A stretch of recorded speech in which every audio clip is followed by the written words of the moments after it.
Kapag natutunan mong mahalin ang sarili mo ng buo, nagbabago ang pananaw mo sa mundo.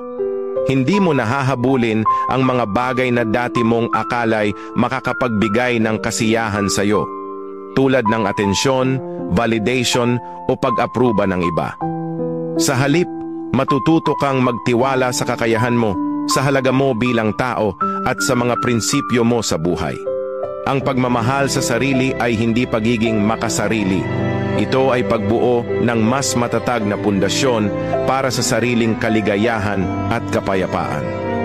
Kapag mahal mo ang sarili mo, ikaw na ang nagiging standard. Hindi mo na ikukumpara ang sarili mo sa iba dahil alam mong sapat ka, higit pa sa sapat. Hindi madali ang proseso.